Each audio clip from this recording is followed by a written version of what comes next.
All right, just wait a couple seconds for everyone to grab a seat. Awesome, this is so exciting. All right, hello everybody. I'm Morgan. So I know pretty much everyone in this room, which is awesome, but for those of you who don't know, my name is Daniel Souweine. I was recently part of the Bernie 2016 campaign team, and I worked on the distributed organizing team. And I ran the Text for Bernie program, which is what we're going to be talking about today. I also am a co-founder of Citizen Engagement Lab, which is where we are right now. And so it's particularly exciting for me to come back from being on Bernie to come back and give this presentation in this office, which actually we were not in when I left. And it is beyond my wildest dreams of any office we could have ever been in when we started Cell 8 years ago in various living rooms around the Bay Area. So that's a treat, and also to give what is, I think, the first of what is hopefully going to be a series of these kinds of lunchtime presentations about things that are hopefully interesting at the intersection of politics, technology, organizing, etc. So I'm really glad to be here to kick that off. So the presentation, I'm going to have three parts. We're going to talk about what is peer-to-peer texting or person-to-person texting. Talked about how we built and scaled the texting program, the Text for Bernie program, and then what were some of our outcomes. So before I dig into my first ever Prezi, which I'm pretty excited about, a couple caveats. So Text for Bernie was part of the broader, what we called the volunteer voter contact machine that we built on the Bernie campaign, and it was arguably the biggest such volunteer voter contact effort in the history of at least American presidential primaries, and rivals some of the work that's been done in general elections. And so a few numbers: we made 75 million phone calls, Bernie volunteers hosted 90,000 events, we knocked on 5 million doors, and Text for Bernie was just really one part of that, and it was embedded in this broader effort. And I'm really proud to have been a part of that. And the reason I kind of highlight it is I actually feel like that part of the campaign got less attention than maybe it should have, right? Because a lot of the reporting was about the horse race, who's winning, delegates, which is obviously important. A lot of attention was given to the online donations. I think everyone can name what the average donation was to the Bernie campaign, right? But not as much attention was given to the voter contact effort, and it was really huge. And this is not to say, oh, because it was better than some other campaign, but it's just evidence of how many people out there were willing not just to vote for Bernie Sanders, not just to donate their money, but to actually get out and work really, really hard to get him elected. And so it was really amazing for me to be a part of that, and mostly through the Text for Bernie program.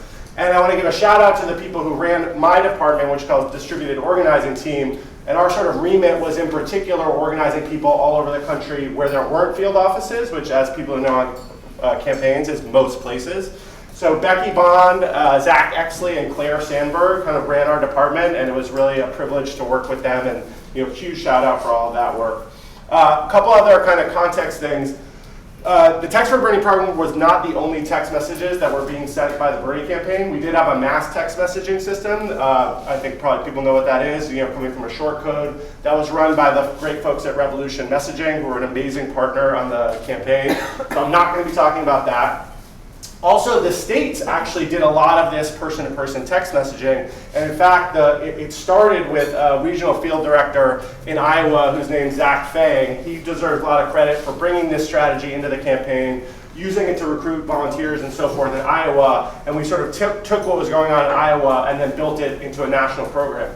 In addition, the states kept doing some of what I'm going to talk about here. I'm not going to talk about what the states did, partly because I wasn't actually sort of in charge of it, and I don't have as much information, but basically it was the same thing. The only difference is largely the text messages being sent at the state level were being sent by field organizers, and all of the text messages being sent on the national level were being sent by volunteers. But otherwise, it was the same basic idea, using text messaging for all the things a campaign needs to use it for: volunteer recruitment, event recruitment, etc. The other thing I want to say is I'm going to talk a bunch in here about the actual scaling of the program and the organizing and some of the systems we use, both because that's a lot of what I did, and so that's what I kind of have to report back on, but also because this technology really is inseparable from the organizing, right? So I could, and many people in here could, run a 1 million person email list with one person, right? Write some emails, code them up, send them out, bam, you've got a 1 million person email list. You cannot do that with peer-to-peer text messaging. And I'll explain a little bit more why, but you need all the people to send all the text messages, right? So building a big volunteer effort to do that was actually part of the challenge. This technology cannot be used just by kind of one really awesome organizer who's going to send all the text messages to everyone. Speaking of volunteers, a huge shout out to the Text for Bernie volunteers. I actually invited folks. Is anyone here a Text for Bernie volunteer? Some people said they might come. They're not here. They're online. They're going to see this presentation. And they were amazing to work with. They were the program. In a lot of ways, for me, they were the campaign. We had thousands of people who were banding together to work on this program and put in sometimes 10, 20, 30 hours a week. And not just doing, oh, here, do this, really working hand in hand with myself and other staff people to figure out how to make this work. So it was my great privilege not to manage a group of volunteers, but to work alongside them and make this program work. So a huge shout out to them. Also to my colleague Sam Gazy, who is not here. We had two people who ran the program, Sam and I. Sam's actually now running a texting program for Next Gen. They're doing awesome work mobilizing young people. So nothing that happened here could have happened without Sam, so I want to give him a shout out. And the last bit of context before I get in is, so for most of the time on this program, we used a piece of software called Hustle. Many of you have probably heard of Hustle. I am not going to be going in depth into how Hustle works and what was good about it, what some of the frustrations were. I'm happy to talk to people about that afterwards. This is not a presentation about Hustle. It's a presentation about peer-to-peer texting and the strategy and sort of the approach. Hustle is one of the platforms that are out there. There probably will be others, and I'm happy to talk more about that later. And I'm going to talk for most of probably the whole 30 minutes. So if you have questions, please save it to the end. I think some people may want to kind of peel out and go back to work or whatever, which is fine. So we'll do questions at the end so that people can hear the whole talk. All right, texting the revolution. So let's start with what peer-to-peer texting is not, okay? So as compared to some of the other ways, in general and on the Bernie campaign, we had to reach out to people, right? So it's not mass texting, okay? It's not coming from a short code. And mass texting, is generally feels pretty impersonal. It's generally broadcast only. It's like one person to many. And it does require an opt-in. And this is really important. I'll get to it later. You can only send a mass text message to someone who has explicitly said, yes, I want to receive that mass text message, just like with a mass email. So it's not mass text messaging. It's obviously not email, right? But I bring this up because email was and still is a big tool we have to reach out to people. But for some of the things we were texting about, it's kind of overkill, right? To tell someone there's an event near them tomorrow, you don't need a big, opening theory of change and why this event is needed and, Ben Branzel's presentation. You just need to say, there's an event near you. So email's often overkill, and also people don't read their email as much as they used to, especially when on the Bernie campaign, you're receiving an email pretty much every day, and most of those emails are, frankly, fundraising emails. So our organizing asks would kind of get swamped a little bit, which is why email was not ineffective, but less effective, right? And it's also not phone calls, right? So we made 75 million phone calls. A lot of those didn't get through, right? People don't pick up their phones, especially when it's an unknown number. And then for volunteers, I think this is important. Cold calling people, or even not, cold calling, even if they're supporters, it can be an intimidating experience. Many volunteers would say, I tried it, I can't do it, I get panic attacks, right? So texting also from a volunteer side is a different way to engage and to reach out to people. So that's some things that peer-to-peer texting is not. What is it? So I'm going to talk kind of like at a higher level here, but just so everyone kind of understands actually what's happening here. The metaphor for me is what we're doing with technology is essentially making it so, if I gave you a spreadsheet and said, here's 200 people with their cell phone numbers, text them about an event near them or whatever, and you went through and texted each of those people, which actually, by the way, Bernie people were doing, because Bernie volunteers will do just about anything to promote the political revolution. But essentially what we're doing with technology is making it so that you can do that much faster, right? So we are uploading CSVs, and anything that is in the spreadsheet can be put into the message, right? So obviously the person's name, but also maybe their voting location or anything like that. And then we're making it easy for a volunteer to quickly press send on all those messages. And then when people respond, they can actually reply back. And if they get the same question over and over again, they can write a templated reply and send that, say, oh, let me send that same reply. That's it. This is not super esoteric or difficult technology, and that's basically what it looks like.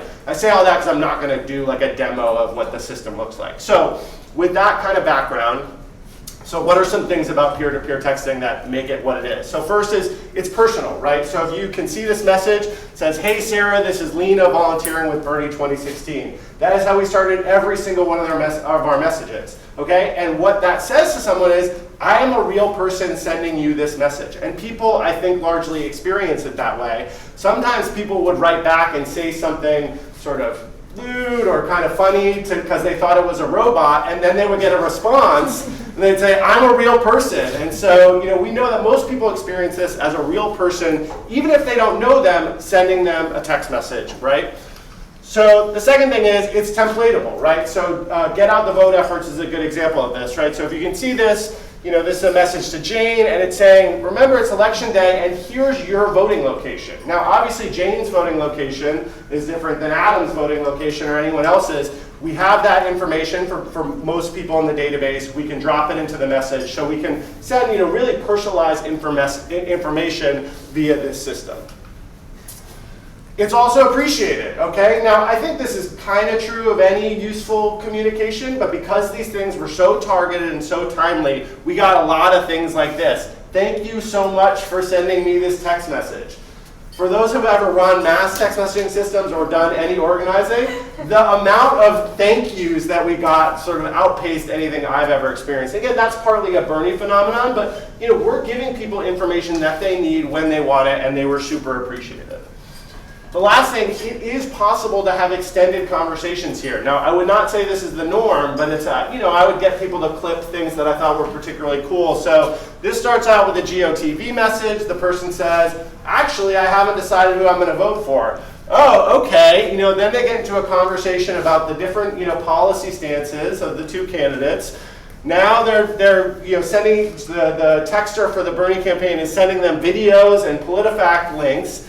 And then they're reminding them, hey, go vote, don't forget to vote, and here you go, I voted for Sanders, okay? So that all happened. This really happened. None of this is staged, by the way. These are all clips. We asked people to send us, their messages. So this is an actual, and there were dozens others that I didn't. So it's an example of how what can often be a very limited kind of transactional interaction can actually lead to a very in-depth and meaningful one, depending on who the texter is and who the recipient is. Okay, so I think you probably start to see some of the dynamics here, but a couple of reasons I think peer-to-peer or person-to-person texting is so powerful. People answer their text messages, right? So we know that like somewhere in the range of 90% of text messages just get opened, all right? So that's great. Then they're looking and say, oh, this feels like a real person. So it's an authentic text message interaction. I think, when I started working with mass text messaging, I always felt like, this isn't quite nailing it. And after using this, I think it's because it doesn't really mimic the real interactions we have over text message, right? You open your text message, oh, it's a text message from a friend. They're saying, hey, do you want to get beers after work, right? This is closer to that. It's obviously not that. Often these messages are mostly coming from people you don't know, but it's closer to the way we use text messaging as people. It's fun for the volunteers. We had to turn people away from the Text for Bernie program. Now again, this is somewhat of a Bernie phenomenon, but it was also, people could do this at home. They would get a lot of positive responses, so it was a really fun thing for volunteers to do. And again, no opt-in required. Okay, so I want to really make a point about this because it's so important. All right?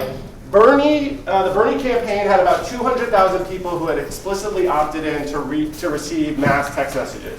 We had about 2 million cell phone numbers, okay? So you guys can all do the math. If we could only text the opt-in people, we're drastically limiting how many people we can communicate. Now, why is it okay to text people via peer-to-peer text messaging if they don't have an opt-in? Now, I am not a lawyer, and there are different lawyers who have different interpretations of this. But our interpretation was, as long as the message is coming from a 10-digit number, an individual is sending the message, they can review that message, they can edit that message, and they cannot send multiple messages at once. This gets into some complicated stuff about the Telephone Consumer Protection Act, which I will not go into, but the bottom line is we think this is not essentially an automated dialer system. We are mimicking what it would look like for me to give you that spreadsheet and type each one individually, which everyone agrees is okay. So that's why we think this was okay, and that's why we did it this way. But that means somebody has to press the button, right? So this is what I was talking about, why it's so important, the volunteer management piece of this. If you said, great, Jim says, I'm in, I love this, and I say, okay, here's 100,000 text messages to send. Jim's finger would fall off, and then that would not even be to respond to all the messages, right? So you need a huge cadre of people who are willing to not just send the messages, but then field all the responses and collect the data from the responses. Okay, so how did we use it on the Bernie campaign? My guess is anyone who's worked on a campaign could probably, put this slide up right now. None of what we did was sort of, wild and crazy. We used it for an event recruitment, and by event recruitment I mean things, rallies mainly and barnstorms. So barnstorms were these events where we'd have, say, hey, there's a staff person coming to your area, come hear what you can do to get involved, and 150 or 200 people would show up. So we did a lot of texting for barnstorms because we saw those as volunteer voter contact multipliers, right? We're going to ask you to do something, but it's different from volunteer recruitment where the ask is come to a phone bank, come to a canvas, come do out-of-state canvassing. So that's a sort of second category, volunteer recruitment, and then for get out the vote. So basically, for everyone who was on the Bernie list, they got a get out the vote message if we had their cell phone via this mechanism. Those were the three main things we did. We did some other things too. Once people saw the effectiveness of peer-to-peer texting, it became a kind of thing. It was like, hey, how can we use that for X thing that we've never thought about? But these were the main things that we did. Okay, so that's sort of the overview of peer-to-peer texting and a little bit about how we used it. I want to transition to what it looked like to scale a volunteer operation. So when I showed up at the campaign in January, it's like, great, in addition to all these other things you're doing, you're going to run this texting program. It's like, great, and we're sending about 1,000 text messages a day with about 10 volunteers. Like, that sounds pretty manageable, I can do that. And then it was about a week before Iowa, and they said, okay, well, can we send a message to everyone in all of the states around Iowa? And I said, well, how many people is that? And they said 100,000 people. And I was like, that would be a lot more messages than we're sending right now, but let's see what we can do. And the lesson you learn working on the Bernie campaign is there is nothing that Bernie volunteers will not do to reach a goal that they're being told is important for the campaign. So all credit due to them, and then we sort of built some systems to make it possible. So what we ended up having, and this sort of emerged over time, I'm going to tell it sort of retroactively, is we ended up having a bunch of different volunteer roles to make this possible. So the first, obviously, is the texters, right? So we had over 2,000 people who did what we call the texting assignment, which is about 200 messages. And some of those people did well over one, so that was the total. We had about 1,000 people who kind of remained active to the end. And there were times when our volunteer capacity outpaced, how many messages, how many assignments we could give to people. So we were always kind of dealing with that tension of we want to make sure we have enough work to give people. These are all Slack pictures. I'll talk more about Slack in a little bit, but that's where these photos come from. Our top texter sent 94,000 messages. And there were other people in that realm, so that was pretty amazing. And again, remember, it's not just sending the messages, it's fielding all the replies. So texters were obviously, the first thing we had to do when we had to meet that Iowa goal was just significantly scale up the number of texters. But pretty quickly we realized, even if we have all the texters, we're not going to be able to make this work because there's a back-end admin where you're loading up the lists. And if it was just me and Sam, the two staff people on the program, we had a couple other people who could help loading the list, we could have never done it. So we quickly said, okay, how can we train volunteers to do this piece of work that we're currently doing? Those people became the data managers, and they were really central. I think all of the volunteers did amazing work. The data managers were the heart and soul of the Text for Bernie team. They loaded up the lists, they set the scripts, they came up with a lot of kind of strategies and policies. At a certain point, I would have trusted a data manager to manage an assignment way more than I would have trusted myself because they were doing it every day, often for hours and hours a day. They were amazing. We couldn't have done it without them. So data managers were the first team we kind of cultivated. Then the two other teams that we have actually emerged on their own, and then we sort of said, oh, it looks like you're doing something really useful. So the first is we call text mentors. So we realized, like, as people came into the program, they needed to know how to use this piece of software, Hustle. And like any piece of software, if you're really good at learning software, you don't need anyone to help you. And many Bernie volunteers were, and many weren't. And they're like, I don't know how this works. So we had a team that just started organically onboarding people, answering questions. They set up their own Slack channel. And I was like, we don't need another Slack channel. And then I was like, oh, we need another Slack channel. And so then I said, wow, you guys are doing something really important. Let's make this an official part of the program. As you can see, we created these little bars at the bottom that are pictures, so everyone knew on Slack who was who. So yellow was a text mentor, blue before was data managers. And then the last group were called channel mods or channel moderators. So we had some complicated assignments like get out the vote or voter registration, where there would be a lot of questions. If you're sending these text messages out and say, it's time to register to vote, you get like 20 different types of questions, and you're not an expert on voter registration in New York, so you need to know how to answer them. So originally staff would write essentially FAQs and then sit there and answer all the questions. Again, not scalable. So pretty soon, people just started doing it. One day someone emailed me and said, I noticed we need FAQs for GOTV assignments. I've written FAQs for the next 5 states. That was the kind of thing that happened on the Bernie campaign all the time. I was like, wow, amazing, right? No one asked you to do that. Now, we would check through and verify, and there were times when we probably could have done more verification, but generally speaking, they just took a huge amount of work and did it, and they were amazing, and especially with the more complicated assignments, we couldn't have done it without them. Okay, so that was the kind of groups of people and the different roles, technology and systems. Okay, Slack, first, foremost, the unbelievable tool that changed my life. I can't believe I didn't use Slack before Text for Bernie. So we did everything on Slack. We forced every volunteer to have a Slack account. We pushed all communication through Slack. We had our shifts signups associated with Slack IDs. We never sent an email. We never got on the phone. We did like a couple phone calls to check in with people. Now, some of this is about my personal, I like to interact via online chat. Not everybody does. But it was an incredibly powerful tool, and forcing everyone to say, this is how we're going to do it. If you don't want to use Slack, you don't want to be part of the Text for Bernie program. That's the way it goes.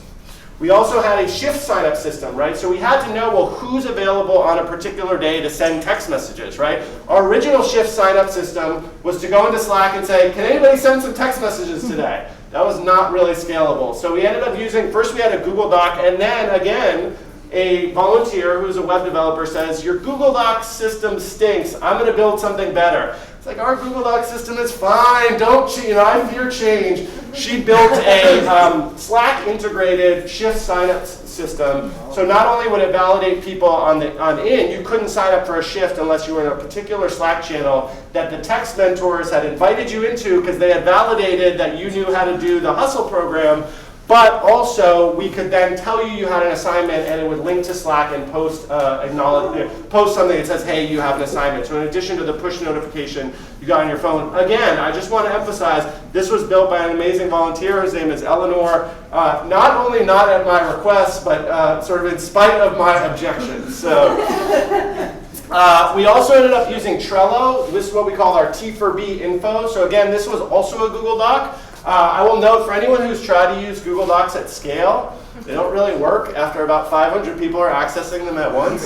So we moved over to Trello, which is actually a pretty great system. I think design-wise, it's not the most beautiful thing in the world, but it's very functional. And you can hard link into sections of a Trello. So when we would assign people to something, say, here's your assignment, here's the information you need, it's on this Trello card. So that was a nice little tool. And again, this was something that volunteers said, hey, let's move over to Trello. I said, great, and within 24 hours, all the information from our Google Doc is on the Trello system. So it was just amazing working with these folks. And the last piece of technology, we did stick with the Google Doc. This was a spreadsheet where this is where Sam and myself and other staff people, but mostly us, would tell the data managers, here's what we're working on today, right? So we would say, here's the name of the group, here's the information you need. We had a separate doc where they had the script, and then it said, here's the file to use. And then there was a Google Drive folder where they could go grab that file. So this was sort of our to-do list, and they would take it from there and do all the uploads, and incredibly successfully, very few errors. So I won't go into this into great detail, but this is the map of the Text for Bernie system. So at the top right, you have the T4B staff and the data team. And sort of, the pieces of this that could only be done by staff, we figured out what they were, and then everything else we pushed to volunteers, right? So we were mainly responsible for the scripts, for figuring out what we wanted to text for, and for pulling the data, working with the data team, and then everything else are volunteers, right? So the data managers are, doing the assignments, the channel mods are writing the FAQs, we originally called them hustle helpers, and then text mentors are doing the onboarding and support, and this is kind of how it all worked. Of course, we did not have this map until afterwards. Okay, so some of the organizing principles that were behind, I think, Text for Bernie, but also really behind the entire Bernie campaign organizing effort, especially the distributed program. So the first was a series of increasingly big and bigger goals, right? So some of this is like, yeah, of course, right? But it was really important to have some big, immediate goals that just kept getting bigger and bigger as they went on, and folks really resonated with that, right? So the first one was, I already mentioned, text everyone who's in a state around Iowa. And everyone's like, we can do it, And then it's like, okay, now we're going to do Iowa GeoTV. And this was really fear-inducing. We had never sent text messages that had people's voting locations, so we were really scared we were going to screw it up. And that's horrible, right? You would send somebody to the wrong voting location. So I actually I was in Atlanta doing an event, and I was supposed to get on a plane, and I talked to Becky and some of the other people, and I said, I don't think I can go anywhere because we're about to do this and we've never done it before. So Iowa GeoTV for me was in a lonely hotel room in Atlanta for 3 days. But we got all the text messages out, and it was incredibly powerful and satisfying for the team to say, wow, we just sent 50,000 text messages to our people in Iowa, and we helped, that was a virtual tie, we really helped do this.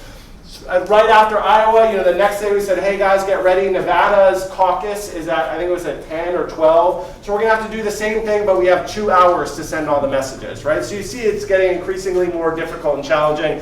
And all of this was leading up to Super Tuesday, right? It was actually funny. So when we did Iowa, literally the first thing that Becky, who was my immediate boss, said, well, we're going to have to do this on Super Tuesday, which is 10 times as big. And I was like, you could have waited until tomorrow to remind me of that, right?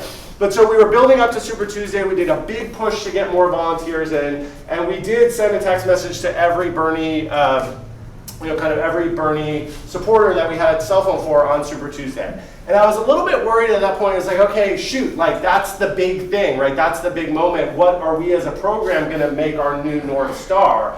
And then it was like, oh, we have events going on all over the country every day that are efforts to get more contact with voters. And we're not texting for a lot of them. So that became the new goal for the rest of the campaign, was send a text message for every single voter contact event in the Bernie universe, which was a lot. I don't think we ever quite got there, but it became this thing that helped us say, well, we're still not at our goal. So it just got increasingly higher every step of the way.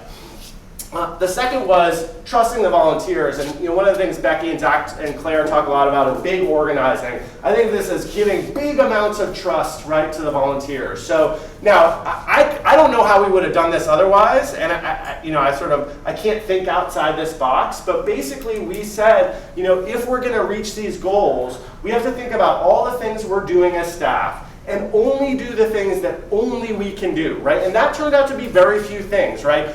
Only I could, or Sam could negotiate with the states to make sure that we didn't overlap and text the same people. That wouldn't have been a good volunteer thing.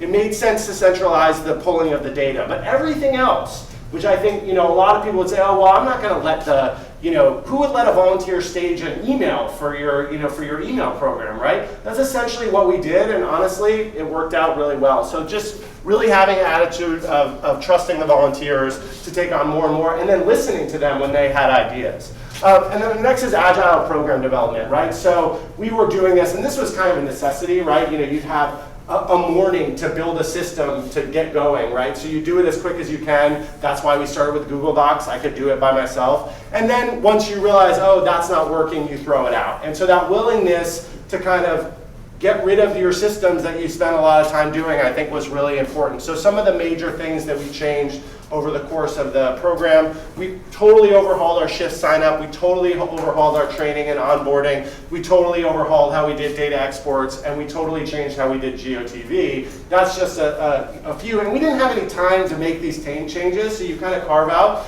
but you sort of realize it's not working and we're going to do something new. Okay, so a little bit on outcomes.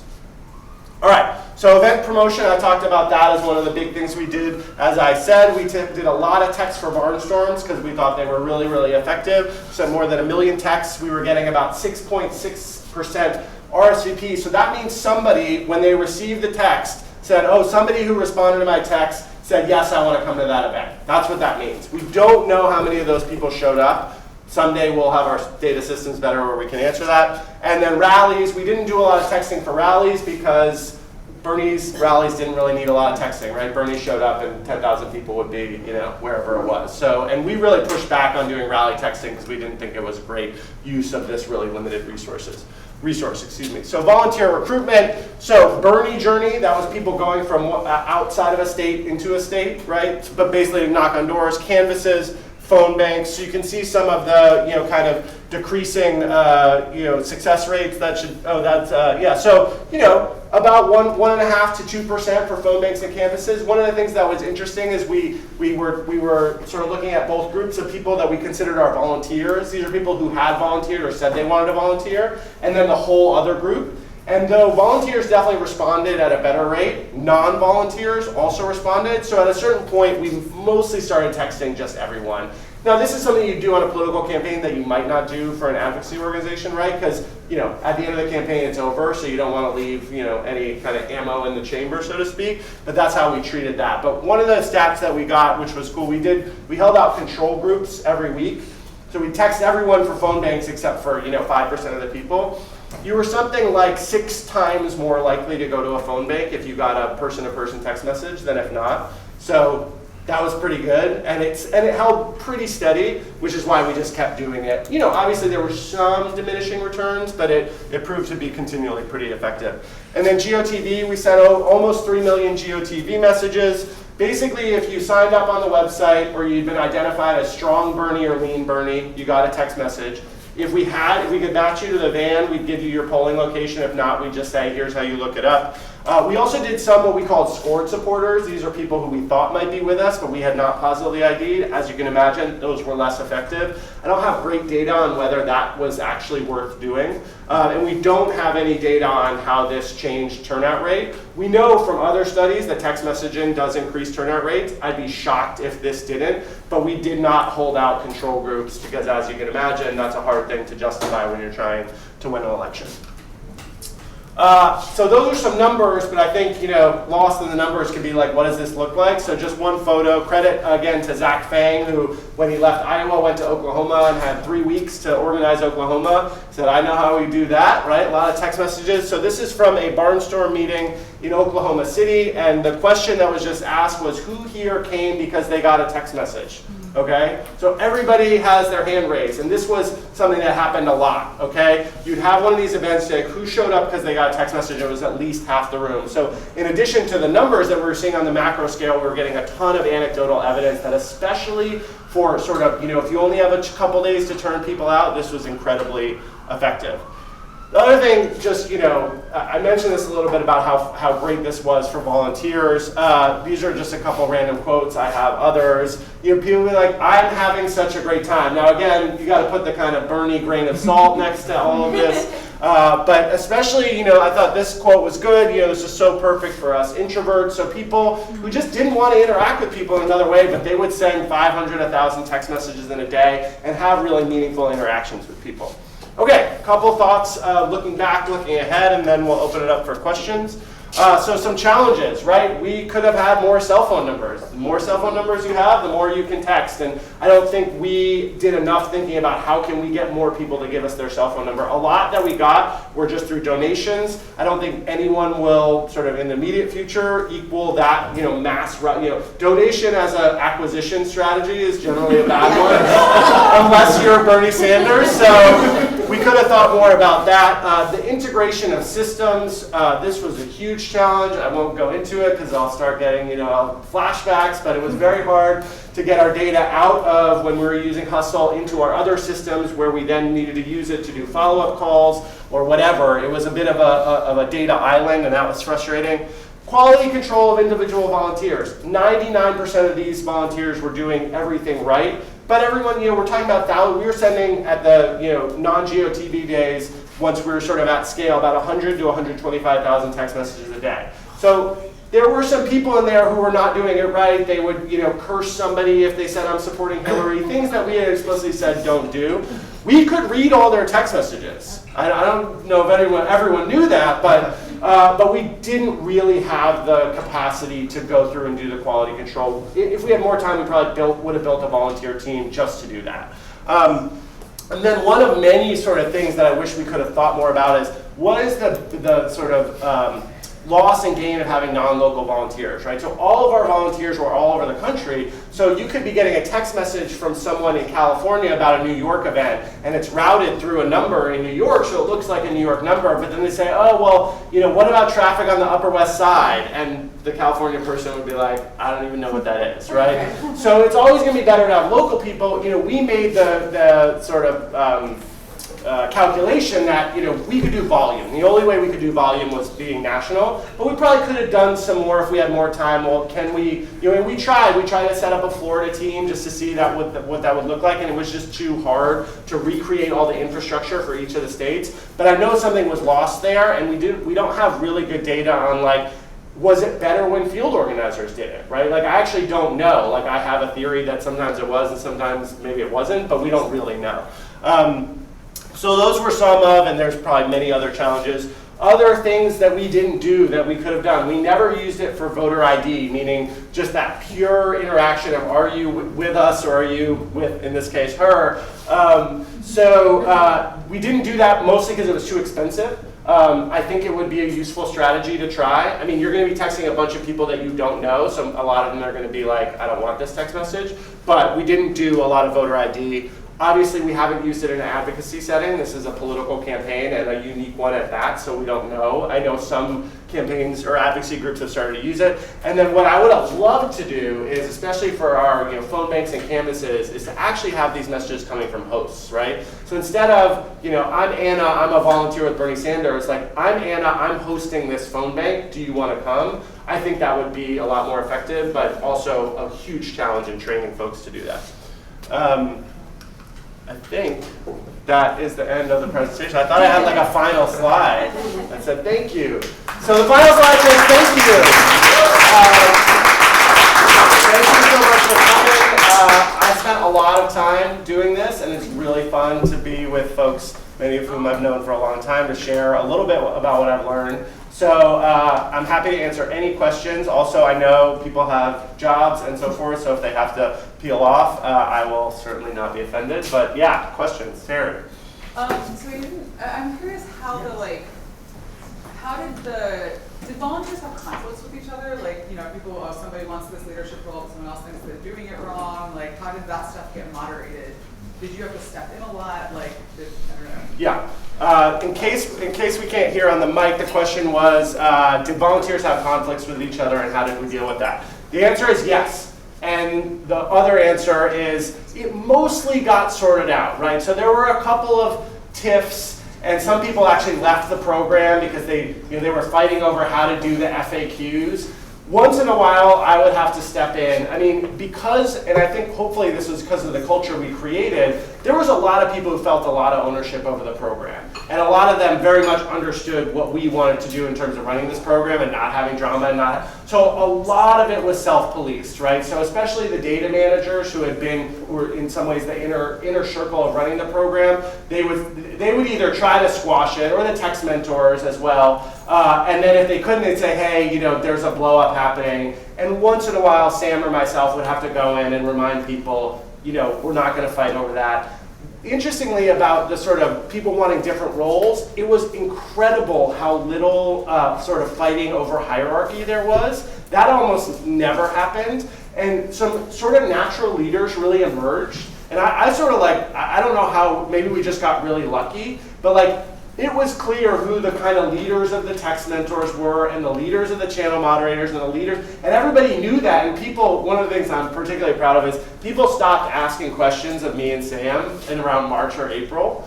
one, they knew they might not get as fast a response, but they also sort of had realized, oh, this other person has taken leadership, and so then they would get bombarded with the questions, which they would complain about. But so it mostly happened organically, but yes, once in a while. And Slack is a double-edged sword, right? It's online communication, so people can be snarky and mean and quick to anger, but mostly that did not.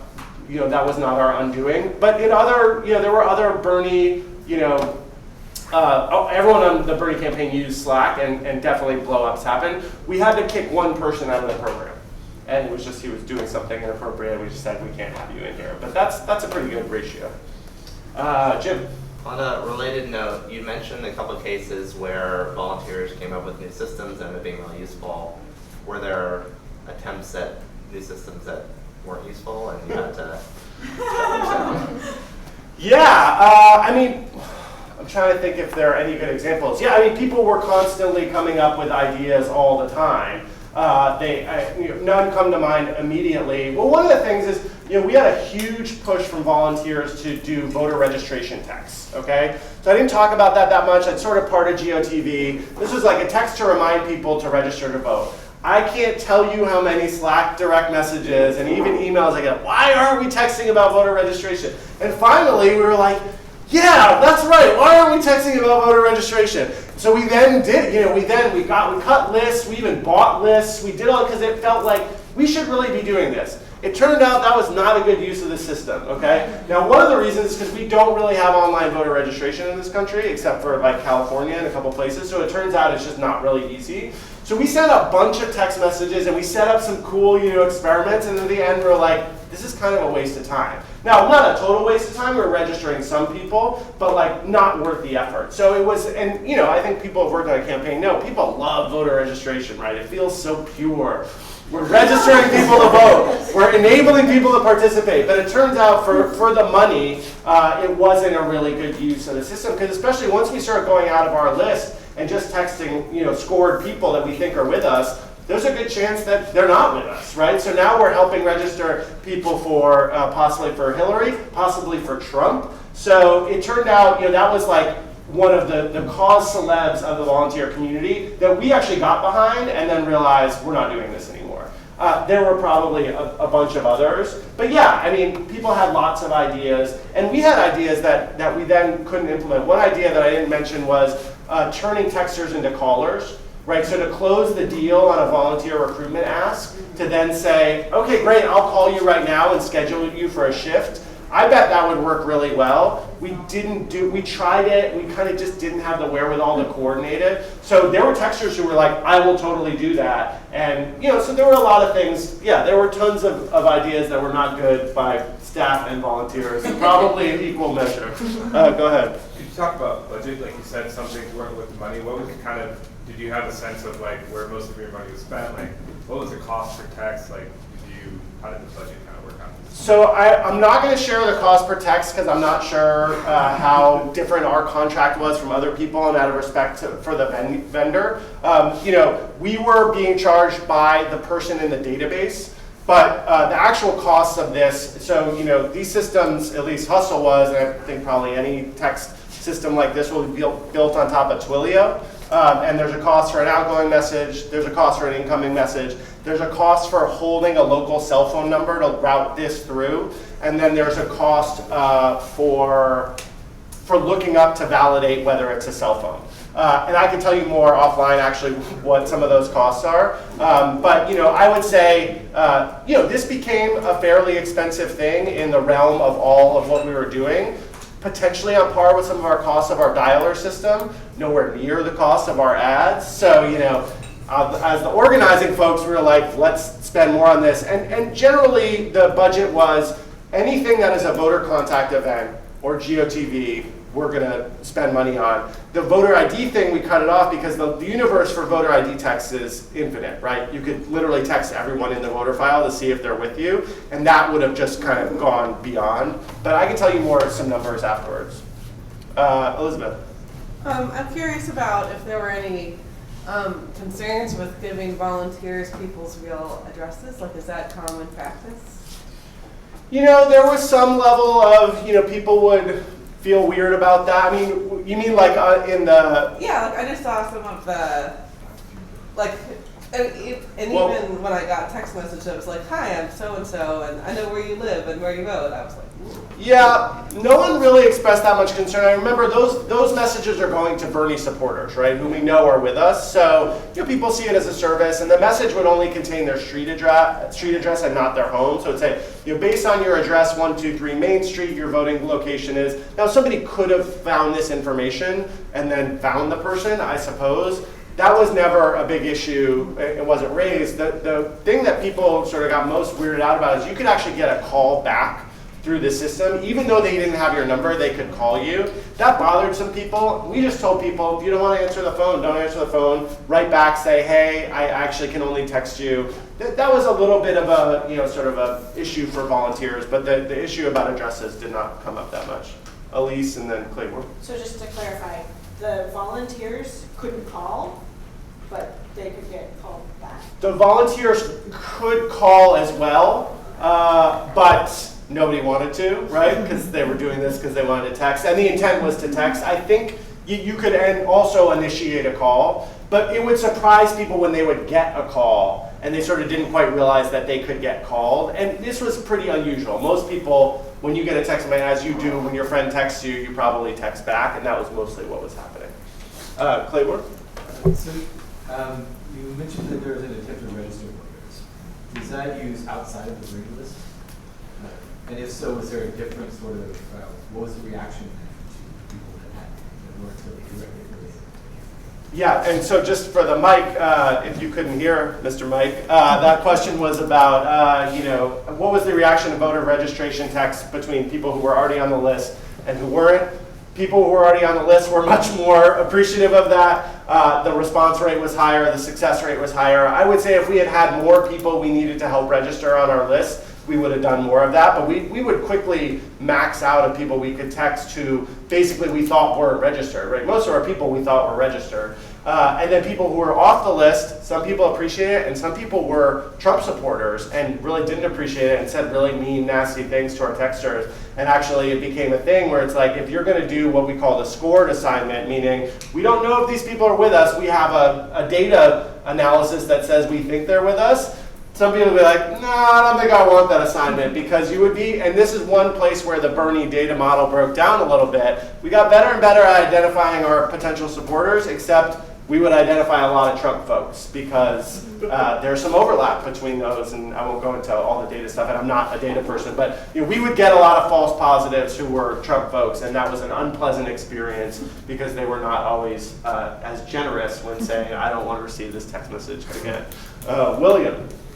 Yeah, so I got both text messages and Facebook messages, and I'm wondering what the Facebook messaging program was like, whether it was managed through the same systems, and whether it was actually successful given Facebook's message filters or closeness and such.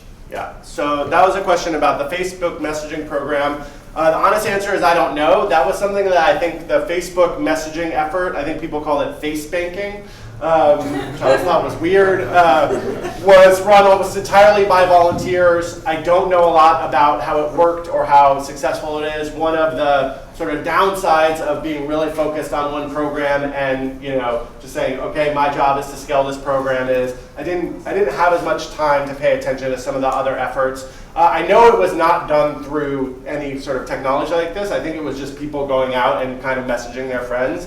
And I do know there was a time when we had to put Text for Bernie on hold for a few days, which was very upsetting to me and all the volunteers. And I know people were like, okay, what else can we do? And they would kind of flock to face banking and tweeting and all types of other stuff. But my guess is it wasn't nearly as effective as this for doing what we wanted, which was to get people to events. I mean, a lot of what our job as organizers was to try to get people to do things that were actually useful, right? So there's a lot of people doing a lot of things, some of which were not actually useful.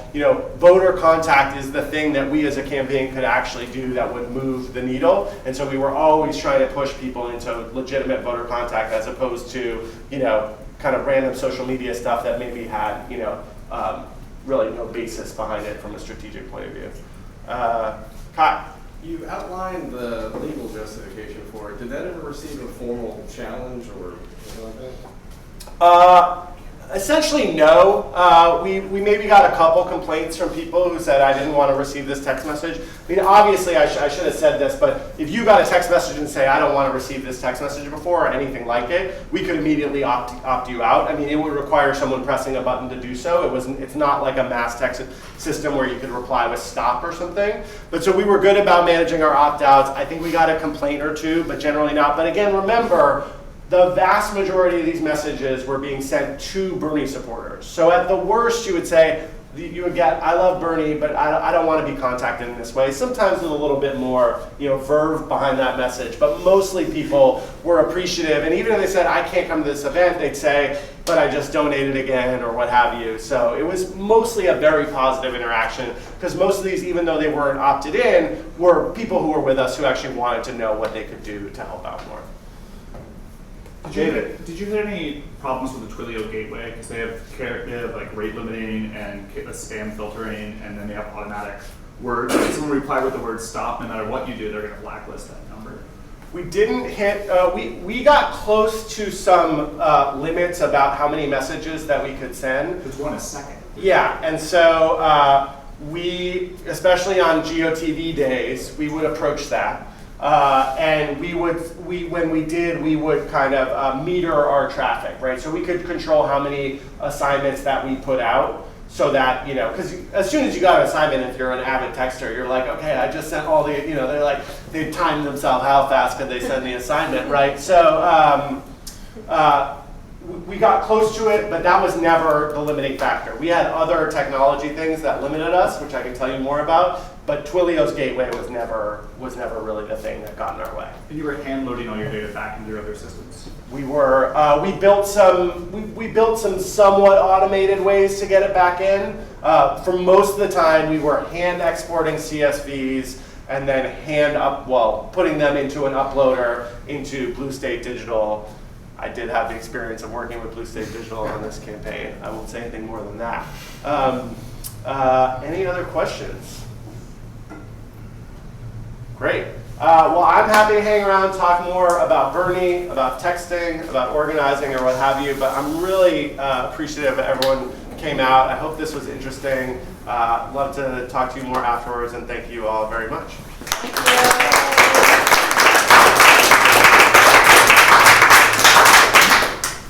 We will be having more brown bags, so if I didn't catch you yet and you'd like to get an email, we don't quite have our text messaging set up yet. So. Maybe you'll get a text. Don't get their number. Yeah. If you'd like to set up an event text messaging revolutionary program, we'd love that. But for now, if you'd like to give me your email, that would be great. All right.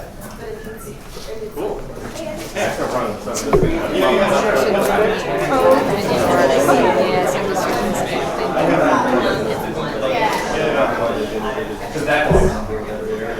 You